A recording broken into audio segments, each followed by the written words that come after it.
What would your younger self say about how your family turned out? She called me crying the next morning, her voice shaking so badly I could barely understand her, and for a second I almost felt a pang of sympathy. But then I remembered the look on her face the night before. That smug little smile she gets when she knows she's pulled the spotlight away from me, and any softness I might have felt just evaporated, leaving behind the cold, clean satisfaction that comes from knowing I had finally turned the tables in a way she never saw coming. This wasn't just about one dinner or one comment. This was years of being shoved into the background while she stood center stage, years of swallowing my pride to keep the peace, years of being told by my own parents that it's just her way, whenever Lindsay managed to turn my moments into hers. And I think that's why, when she blindsided me in front of our entire family and a room full of my friends, I didn't explode or cause a scene. I just smiled, finished my sentence, and in that very moment started sketching the outline of what would, by the next morning, leave her completely undone. The graduation dinner had been planned for weeks, and to me, it wasn't just some fancy meal with speeches. It was the first time in years I was going to be celebrated for something I had done entirely on my own. I had worked my way through school without leaning on my parents for anything more than occasional moral support, and I had imagined this night as the final exhale after years of grinding. My best friend had even helped me prepare a short thank you speech, something heartfelt but not overly sentimental, just a way to acknowledge the people who had encouraged me, the professors who had pushed me, and the friends who had kept me sane. I had rehearsed it enough times that I could have recited it in my sleep, but I didn't expect that the biggest challenge would be getting through it without being interrupted by my own sister. Halfway through my speech, right after I had thanked my parents for their support, which, if I'm honest, there was this ripple through the crowd. Some people clapped, some gasped, some looked at me with that awkward half-smile people give when they know you've just been undercut, but they don't want to get involved. My parents jumped up to hug her. The conversation immediately shifted to her ring and how it's about time, and we were wondering when you two would make it official. I stood there holding the microphone, my mouth half open, trying to decide if I should keep going or just sit down, but then I caught Lindsay glancing back at me with that satisfied look that said she knew she'd taken my night and turned it into hers. So I finished my speech not because I wanted to, but because I refused to give her the satisfaction of seeing me break. I read the last few lines as if nothing had happened, even though inside I could feel the heat crawling up my neck and the tightness in my jaw from clenching it so hard. People applauded politely, but by then half the room was already buzzing about venues and dresses, and how Brad had done the proposal. I sat down, smiled at the people next to me, and let the conversation swirl past me, pretending I was fine. And here's the thing, I think Lindsay thought that would be the end of it. She thought I'd go home, maybe cry about it, and eventually let it go because that's what I had always done. But that night, as I drove home alone, I kept replaying the moment in my head, and instead of feeling smaller and smaller like I usually did after one of her stunts, I felt something different. I felt calm. I felt deliberate. And I realized I was done letting her have the last word. It wasn't about stealing her moment back. She could keep her shiny little announcement and the applause that went with it. What I wanted was for her to wake up and realize that not every spotlight is flattering, and not every audience claps for the right reasons. I wanted her to know, deep down, that she had picked the wrong night and the wrong sister to mess with. And that's when I remembered something she had told me months ago, in passing, thinking it was just harmless gossip, but that I had filed away without even realizing it. It was small, but it was enough. Enough to plant a seed of doubt in exactly the place she least expected it. Enough to make her second-guess the story she'd been selling about her perfect life. By the time I walked through my front door, I already knew exactly what I was going to do. I didn't need to raise my voice, I didn't need to argue, and I certainly didn't need to tell anyone it was me. All I had to do was make sure the right piece of information ended up in the right mailbox at the right time. And the best part? She would never see it coming.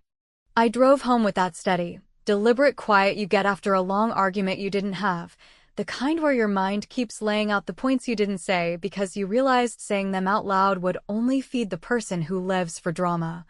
And as I set my phone face down on the counter and leaned against the sink, I could feel this old, familiar ache show up, not sharp like a fresh wound, but dull and heavy like a bruise that has been hit too many times to keep pretending it's an accident. Because this wasn't the first time Lindsay made my life her runway. It was only the latest in a long stretch of events where she turned my moments into her stage. The way she did at my last birthday when I finally told everyone I was interviewing for a new job, and she waited exactly one beat before announcing she was thinking about buying a house. Or the time I called our parents to say I had passed a brutal certification, and she slid into the family group chat with a photo of a ring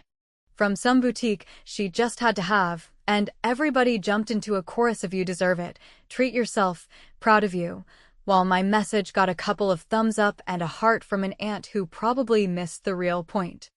I am not naive about family politics, and I am not a saint either, and I'm sure if you asked Lindsay she would say I'm sensitive, that I take things too seriously, that I never learned how to share the spotlight, but what she calls sharing is really taking. And what she calls personality is just entitlement with better lighting, and the part that burns is not that she wants attention. Lots of people want attention. It's that she wants it specifically when I have earned a little of my own. Like she needs to plant her flag in the middle of my yard, so everyone knows she still owns the neighborhood. Somewhere between rinsing a glass that did not need rinsing and opening the fridge just to close it again, I remembered a conversation from a few months back that at the time I had treated like background noise, one of those casual overshares she's fond of. When she told me that the county clerk's office was ridiculously backed up and that her divorce paperwork was basically done except for some signatures and a final stamp, and she had laughed in that airy way she does and said it was no big deal, it would all be done soon, and if I had been in a different mood I might have teased her about announcing an engagement before the ink was dry, but I let it go because it wasn't my business and honestly I didn't want the fight. Now it felt like my business, not because I wanted to break anything apart for sport, but because I was tired of swallowing my own hurt so she could keep serving her narrative without consequence. And because if you are going to hijack my graduation dinner to announce your next big chapter, you should at least be living in the same chapter you claim to be in, and not straddling two books just to keep your image shiny. I sat down with my laptop and I did something I should have done the first time she bragged about how basically done everything was. I checked the public records, which are not hard to find if you know where to look. And within minutes I saw what I expected to see but needed to confirm, which was that her previous marriage case was still listed as pending and not finalized, with the same file number she had once texted me during a rant about how slow everything was. And I stared at the screen long enough to feel that strange mix of sadness and relief you get when the truth is disappointing but clarifying, because once you know, you cannot unknow, and once you know, you can stop guessing and start acting. I took screenshots of the case page, not because I planned on plastering them on social media, I have never been that kind of person, but because I know how information gets denied when it travels by mouth. And I wanted proof that would hold up even if she tried to spin, and then I messaged my friend Dana, who is the kind of friend you trust with the unpolished version of the story, and I asked her, as casually as I could, if she still had the photos from the night we all went out and ran into Lindsay's now fiancé at that bar where he pretended not to remember us from the dating app, and Dana did what real friends do, which is not ask 100 questions. She just said, of course, give me a second, and a few minutes later I had the screenshots again. The profile with the recent timestamps, the flirty message threads he had sent to a friend of a friend well after he and Lindsay were supposed to be exclusive, the evidence not of a crime but of a pattern, and sometimes patterns are enough. When all you need is for the person who lives on applause to suddenly feel the quiet of a room choosing not to clap. The old me would have called someone, maybe my mother, maybe even Lindsay herself, and tried to have a clean conversation with words like boundaries and respect and not okay.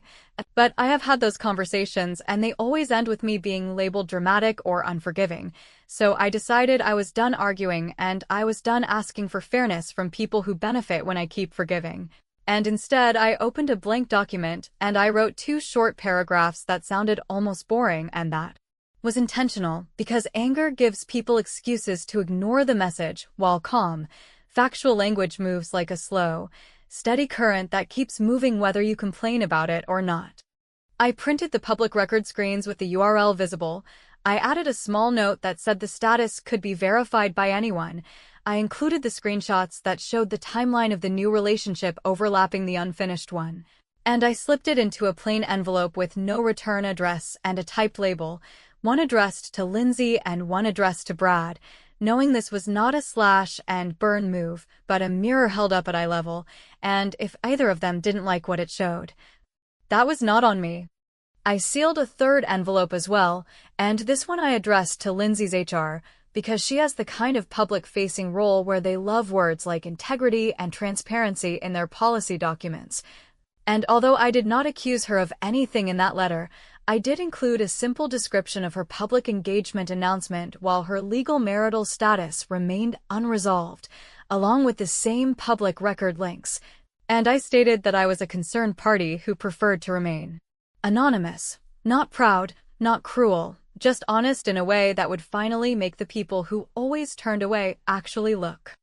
I drove to a late-night mailbox that still gets an early pickup, and I stood there for a long minute holding the envelopes, not to second-guess what I was doing, but to acknowledge that once I let go there would be no walking this back, and then I slid them in one by one. And for the first time in a long time I felt that steady, grounded relief you only get when you stop begging for fairness and start creating it yourself, and I walked back to my car thinking not about whether she deserved it, because she would call that debate a distraction, but about how, by the time she opened her mailbox, the story she loved to control would finally start writing itself without her hands on the pen, and I will admit, that thought felt like justice. I barely slept. Not because I was scared of what I'd set in motion, but because my brain kept walking through all the ways this might ripple, not in dramatic explosions but in the quiet, practical ways that make people rethink the stories they've been telling about themselves. And as I lay there looking at the ceiling, I remembered a dozen little comments Lindsay had made over the past year. Each one harmless on its own, but together forming a pattern she probably thought nobody noticed, like how she would joke that Brad needed constant reassurance after a fight and then brush it off with a laugh, or how she said he had a way of turning everything into a test and that as long as she stayed ahead of his suspicions they were perfect. And I knew right then that the envelopes weren't just information drops, they were triggers aimed at a place where the veneer was already thin, because a person who needs to be managed is a person who will not handle proof well, and a person who lives on image is a person who will panic when the story is no longer theirs to spin. By morning I had shifted from adrenaline to a plain, steady focus, the kind you get when you finally stop competing in a game you never agreed to play and start managing your own field, and I brewed coffee I barely touched and set my phone to do not disturb. Not to dodge fallout, but to buy myself the space to hear my own thoughts, since every time I have tried to navigate conflict with my family in real time I get drowned in a soup of opinions that somehow leave me apologizing for wanting basic respect, and I promised myself I would not be dragged into that dance today, not because I am above it, but because I am done with it. I kept replaying the dinner in my head, not to torture myself, but to check my motives like a pilot checks instruments, making sure I wasn't acting out of spite for spite's sake. And every time I reached the moment where she lifted her hand and dropped that line about bigger news, I could feel the heat in my face again, and then the calmer, heavier truth settle in behind it, which is that you cannot teach a person like that to share. You can only create consequences that make taking less appealing than behaving, and that is what this was, not cruelty, not revenge for entertainment, but a consequence she had evaded for years because everyone loved the easy path of telling me to be the bigger person while she got to be the loud one. Around mid-morning, my cousin Tessa texted a cheerful congratulations to the family thread with 1,000 exclamation points and a question about venues, and I watched the bubbles pop up and vanish as people typed and deleted and typed again. And then I saw my mother's message asking if I would be free on Sunday for a brunch to celebrate the engagement, followed by a private text to me urging me to be gracious, and I read that twice and set my phone back down without answering, because being gracious had turned into a code word for being quiet, and I had no intention of rescuing Lindsay from the very narrative she had insisted on, not this time. The first call came before noon and I let it go to voicemail. It was Lindsay, her voice higher than usual, asking me to call her back because something weird had happened with her mail, and she wanted to make sure I hadn't heard anything. A phrasing that told me her brain was already running through scenarios and that she wanted to get to me before the facts did, which is very on brand for her, and I will admit, hearing that thin thread of panic under the sugar was the first moment I felt the tight knot in my chest loosen, because it meant the truth had landed exactly where it needed to. I kept quiet and waited, and then the second call came from an unknown number I recognized as Brad's area code, and that one I ignored on purpose, not out of fear but out of design. Because I was not going to be cross-examined like I had done something wrong for refusing to carry their secrets for them, and a few minutes later my mother called with that brittle, breathless tone she saves for family emergencies, asking if I had said anything to anyone, which is always her way of skipping the question that matters, and I told her calmly that I had said nothing, which was both true and, for once in my life with this family, enough. Lindsay tried again with a text that was long and scattered, a rush of explanations that did not address the point, about how the paperwork was in process and how Brad knows the whole context and how people love to stir things up. And I could feel the old reflex in me twitch, the one that wants to soothe and rationalize and clean up, but I let it pass, and instead I thought about the very practical way this would play out for her if she kept pretending, because the thing about a public facing job is that personal conduct spills into professional risk when you have built your brand on words like trust and accountability, and I knew that once HR had a neat packet with links and dates they would not be able to ignore it. Not because I asked them to be moral, but because reputational risk is a language they actually speak. I also thought about Brad, not with malice, but with a clear memory of the night he had looked right at Dana and pretended he had never matched with her, even though his chat history was still open on his phone when he reached across the table for his wallet. And while I do not know what kind of partner he will make in the long run, I do know how a man like that reacts when he gets handed proof, and I knew that whatever conversation they were having right now was not soft, and it was not supportive, and that Lindsay, who has always believed she could outrun consequences with charisma, was finally in a race she could not win with charm.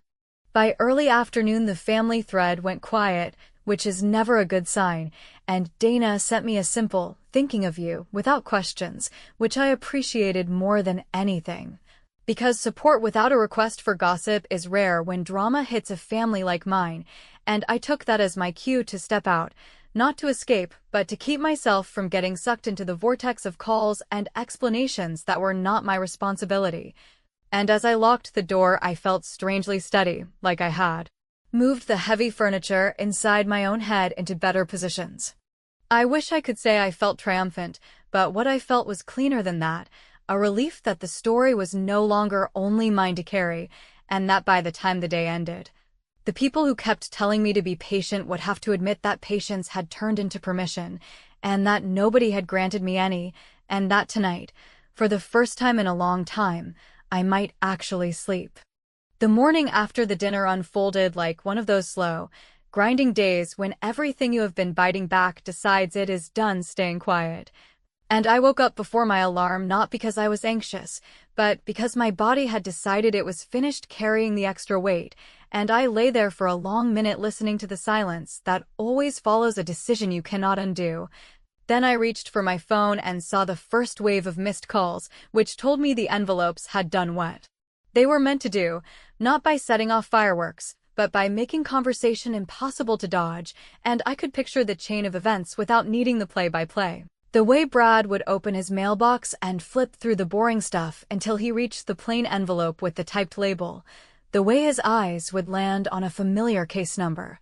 The way he would call Lindsay not with soft questions, but with that clipped tone people use when their image of themselves is under threat. And I also pictured the HR inbox pinging with a neatly packaged set of links they could not ignore no matter how much they liked her, because policy is the one thing that does not flinch at charm. I made coffee I did not drink and put my phone on the table screen down, not as a dramatic gesture, but as a small promise to myself that I would not sprint back into the role they always assign me when things get messy, the fixer, the explainer, the calm translator of other people's chaos, and I let the first voicemail run without listening, because I already knew what it would sound like, the sugar pinned over panic, the framing of a misunderstanding, the attempt to recruit me into managing the narrative, and I just stood there breathing through the urge to rescue, because rescue is how I've kept the boat afloat while they climbed up on the deck and argued about the view. When I finally listened, it was exactly what I expected and somehow worse. Lindsay's voice stretched thin with that practiced innocence that always got her a pass when we were kids, framing the records as confusing, calling the overlap a technicality,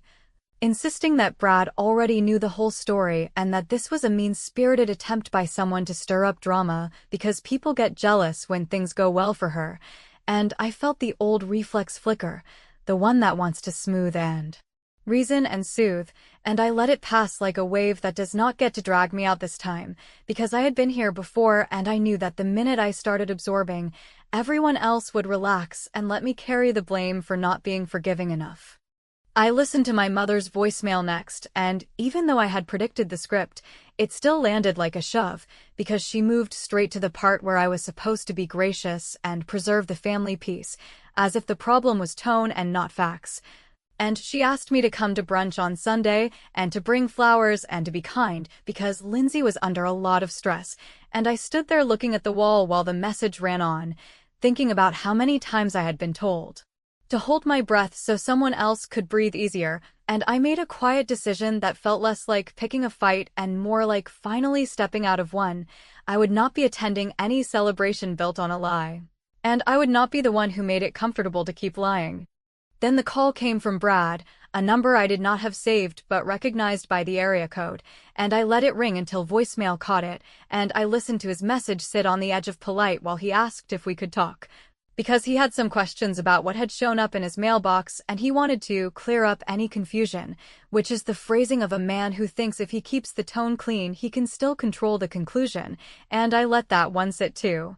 because I had no confusion to clear and no interest in being cross-examined for refusing to serve as a garbage disposal for secrets that were never mine. Around mid-morning, an email from the restaurant that hosted my graduation dinner arrived, confirming a charge adjustment I had requested weeks ago when the final headcount changed, and seeing my own name on that receipt lit up a different thought. Because in all the noise of the engagement spectacle, one quiet fact remained unspoken, which was that I had paid the deposit for the dinner and picked up the balance as a gift to myself after years of grinding, and that gesture had been buried under a ring held up for applause, so I took a minute to forward the receipt to the family thread with a simple note thanking everyone who had shown up to celebrate. No sarcasm, no digs, just a clear record that the night had a purpose beyond a hijacked announcement. And I allowed myself the small satisfaction of watching the read receipts stack up without response, because nothing is louder than a room that has been pretending it did not see what it saw. I also opened the account dashboard for the family phone plan that I have, against my better judgment, been paying for since my father's layoff years ago, and which Lindsay had never once offered to cover even when she was posting photos from weekend getaways she claimed were budget-friendly. And I stared at the line that belonged to her, the one she had upgraded twice without asking. And I clicked into the settings and scheduled a downgrade for the end of the current billing cycle, then set a quiet note to the thread explaining, in calm language, that I was simplifying expenses post-graduation and that all adult lines would need to be transferred out by the end of the month, and I did it without heat and without a flourish. Because there is a kind of revenge that is really just finally refusing to subsidize the very person who calls you selfish. By early afternoon, Dana texted to ask if I was breathing, which made me laugh for the first time that day, and she said that a mutual friend had noticed Lindsay's engagement post disappear and a new post go up about taking a break from social media to focus on what matters, which is influencer code for a story that is falling apart behind the screen, and, while I am not proud to admit it, I felt a clean rush of vindication. Not because she was hurting, but because for once the pain was not only mine to manage.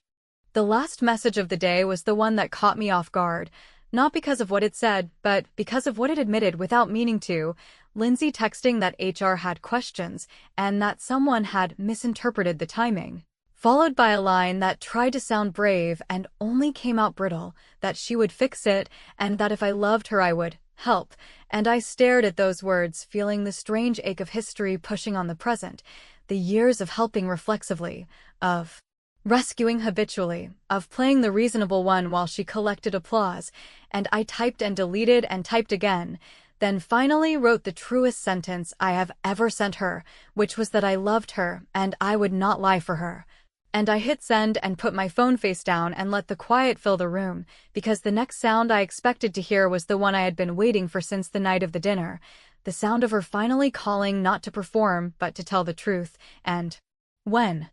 the phone started buzzing and her name lit the screen, I answered and said her name once and waited. When I picked up and said her name, she launched into the kind of crying that comes from a stomach drop rather than a cut, the words tumbling over each other as she tried to sound wronged and reasonable at the same time.